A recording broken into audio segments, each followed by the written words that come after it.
Hi, I'm MICHAELJOSH. You're watching GadgetMatch, and welcome to my living room for some quarantine content. Today, we're reviewing the new iPhone SE, and as always, we'll try to answer some of your questions. But before we can dive in, we need to get this phone out of its box. And I have a feeling this is going to be a nostalgic and sentimental unboxing.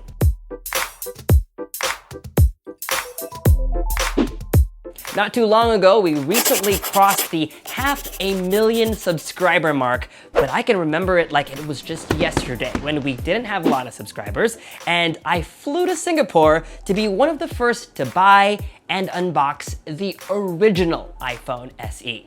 And who can remember our iPhone 8 unboxing, which was shot entirely on a tennis court? Well, this phone kind of fuses both of those phones together. It retains the name of the original iPhone SE, but comes in the body of the iPhone 8. All right, enough talking. Let's get on with part one of this video, our iPhone SE unboxing. Let's do this. Right here on the side of the box, it just says iPhone. To begin, look for the flap with the green arrow and pull.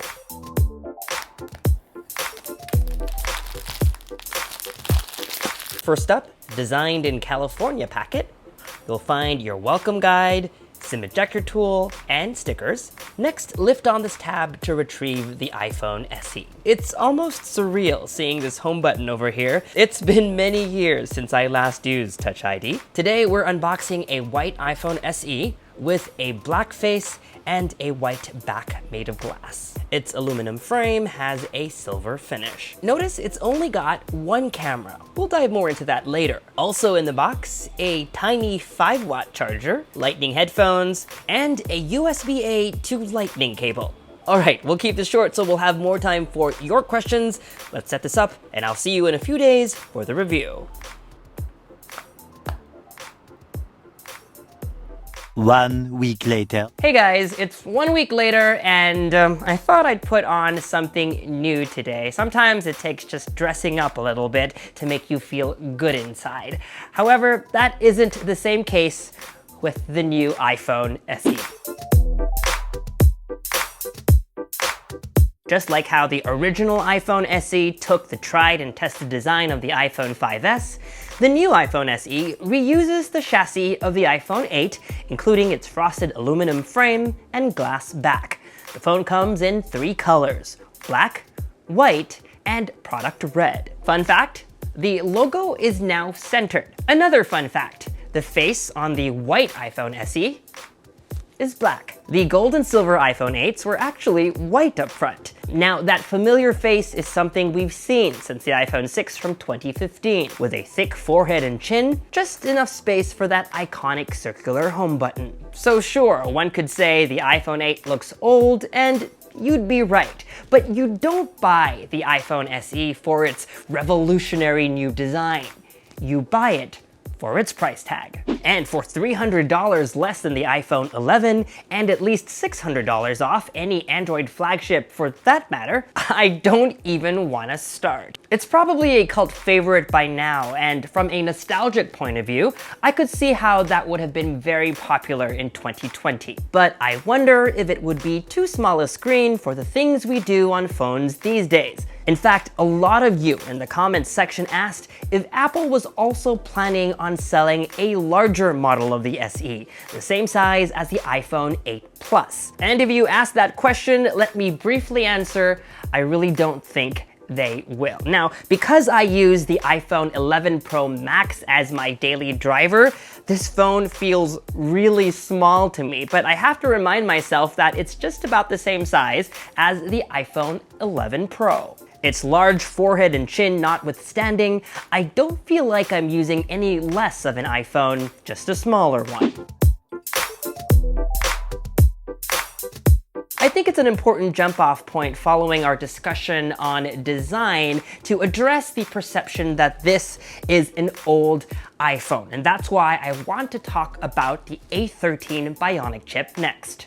This processor that's on the iPhone SE is the same one that powers the flagship iPhone 11, 11 Pro, and 11 Pro Max. So while it's appropriate to see the iPhone SE as Apple's budget or mid-range offering, unlike any budget or mid-range Android phone, the chip that powers the new SE is powerful and top of the line. So whether you're playing graphics-rich games like Sky Children of Light, learning about the coronavirus in AR on Jigspace, making the most out of quarantine by studying a new language, and using my favorite language app Memrise to point at objects to get instant translations, or editing that 4K footage you just shot, both the CPU and GPU that's on the A13 Bionic chip have enough raw power to handle any of these tasks. The third component of this system on a chip is the neural engine. 8 cores on the A13 Bionic versus the A11. And that's what the new iPhone SE uses to get a camera performance boost, despite having the same hardware as the iPhone 8 and 10R. Yep, all three phones have the same single 12 megapixel wide-angle camera with a f1.8 lens on their rear, and a 7 megapixel camera with an f2.2 lens up front. On the iPhone 8, a single camera system meant no portrait mode. On the iPhone XR, Apple used technology called focus pixels to create a depth map that was used for portrait mode. On the new iPhone SE, Apple says it harnesses the neural engine for real-time machine learning, a process called monocular depth estimation. So the new iPhone SE has 8 portrait lighting features: natural light, studio light, contour light, stage light mono, and high key mono. Apple has come a long way since it's introduced the beta version of portrait lighting on the iPhone 8 Plus. And you'll find that even with more challenging subjects like Chai, who always complains that phones don't know how to cut her out properly, the new iPhone SE does a decent job, even with its single lens. I think you'll find that during the day, even during sunset through to blue hour, the iPhone SE held its own versus the newer iPhone 11 and 11 Pro Max. Take this shot, for example. All three phones have smart HDR, so it preserves highlights and shadows on your face, keeping it natural looking, while also preserving details in the background. In all these samples, the results are very similar. If I were to nitpick, the iPhone 11 and 11 Pro produce more vibrant colors, and in some cases are sharper with more detail. Other times, it was almost impossible to tell the difference. While the phone did a good job at cutouts, blur on the higher-end models looked more like they were taken with a DSLR. Take a look at my arm too. On the iPhone SE's photo, that part is a bit blurry as well. Some camera features that didn't make their way to the iPhone 11 are deep fusion and night mode. So in low light scenarios where night mode will automatically kick in on the iPhone 11 Pro Max, the iPhone SE will not. Take a look at this shot of colored pencils, which I took in a dimly lit room. The iPhone 11 and 11 Pro engaged a 1-second exposure,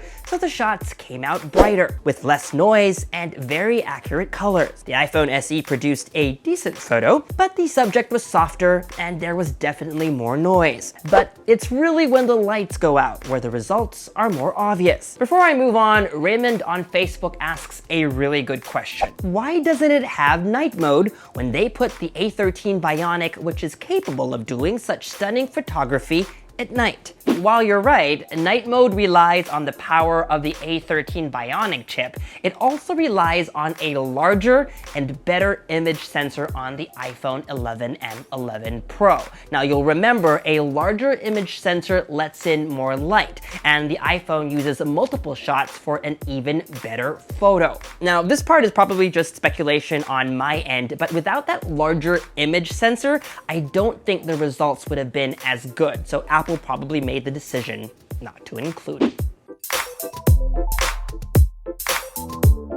Apple uses the same tech to deliver portrait mode using the selfie camera. As this is a slower lens with less megapixels, the results are different, but good enough. Here are some selfie portraits taken across various shooting conditions. Speaking of that selfie camera, Paige asks on Instagram, does it have Memoji? The answer is yes and no. Let's take a look at iMessage together, shall we? You'll find under stickers, there are animojis and memojis. And by the way, on iOS 13.4, there are new stickers. This sticker of me rolling my eyes is so accurate. From there, you can dive in and create new memojis, but because it doesn't have that true depth system used for Face ID, there's no face tracking, so you can't animate them.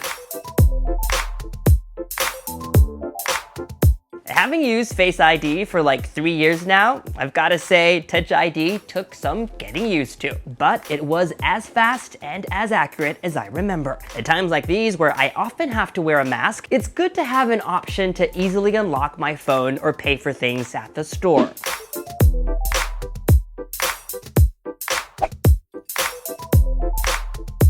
Apple promises about the same amount of battery life as the iPhone 8. And in my week with the phone, I found that to be true. The iPhone SE's battery lasted a day on a single charge with average use. As you saw earlier in the unboxing, the phone ships with a 5-watt charger, similar to that on the iPhone 11. A 30-minute charge will get you to 25%, 60 minutes to just under 50%, and 90 minutes to 69%. A full charge takes over 2 hours. Before we wrap up, let's rapid fire some of your questions. Does it have wireless charging?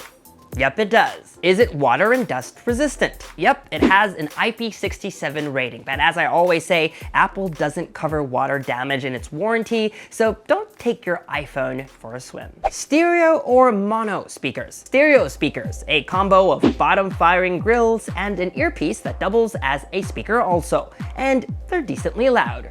Here, give it a listen. You're misunderstanding, so I gotta go. Okay, bye! Does it support 4K 60 FPS? Yes, it does. You can shoot 4K video at 24, 30, and 60 FPS. And here's a sample shot using the iPhone SE's main camera and built-in microphones. What do you think of this video quality? Let me know in the comments section below. Does it support 3D touch or haptic touch? The new iPhone SE has an LCD HD Retina display. Like the newer iPhones, it has haptic touch, which is more of a long press instead of having to exert different amounts of pressure on the screen. Ezekiel asks, is it really dual SIM? Yes, but it doesn't have space for 2 physical nano SIM cards. Instead, there's a space for 1 nano SIM and 1 eSIM. So, is the new iPhone SE your gadget match? If you're an iPhone user and you've been holding on to your iPhone 6, 7, or even 8 and haven't upgraded for many reasons, maybe that's just how long you hold on to your phone, or you just didn't want to let go of Touch ID, or weren't willing to spend more than $600 for a new phone. Wait no more. The iPhone SE was made for you. It is your gadget match. If you're a parent, already an iPhone user looking to purchase an inexpensive iPhone for your child so you can FaceTime and iMessage, track them, or share a family account for apps and services like Apple Arcade and TV+, the iPhone SE is perfect for you too. But if you already own an iPhone 10 or 11 series, you'll want to wait till the end of the year for Apple's next flagship. If you need to buy an iPhone today, but want more than one camera, shoot a lot of night photos, and prefer a more current-looking device with an edge-to-edge screen and features like Face ID, my recommendation is the iPhone 11. And if you really want to go all out, get the iPhone 11 Pro or Pro Max.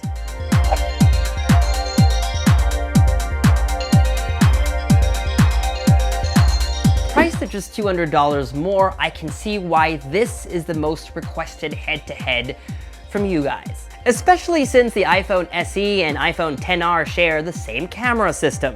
Let me start with pros for the XR. It's a larger phone with a bigger display, it's got a larger battery that should last longer, and it has Face ID for quick and secure unlocking of your phone. And now, pros for the SE. An updated processor which gives its camera an edge. Things like next-gen smart HDR and better depth sensing. Some software improvements too, like 6 portrait lighting effects instead of 4, and quick take using both front and rear cameras. If you ask me, I wouldn't get the iPhone XR in 2020. So I'd either get the iPhone SE or spend a little bit more and get the iPhone 11.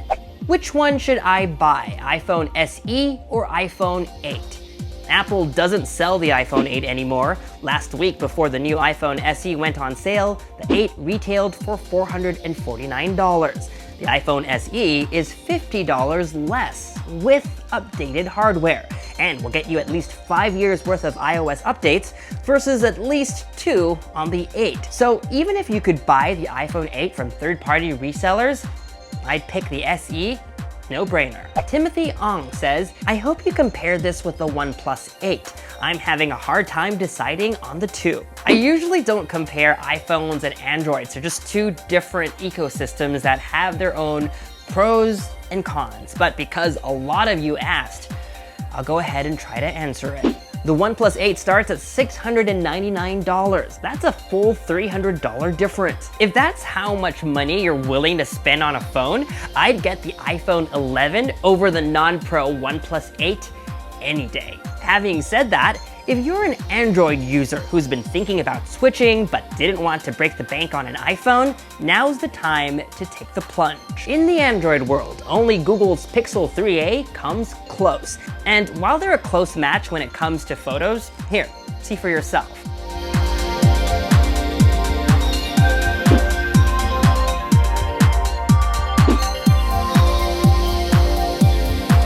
The iPhone SE is made of premium materials and comes with top-of-the-line specs. The 399 Pixel 3a is made of plastic and comes with a mid-range processor.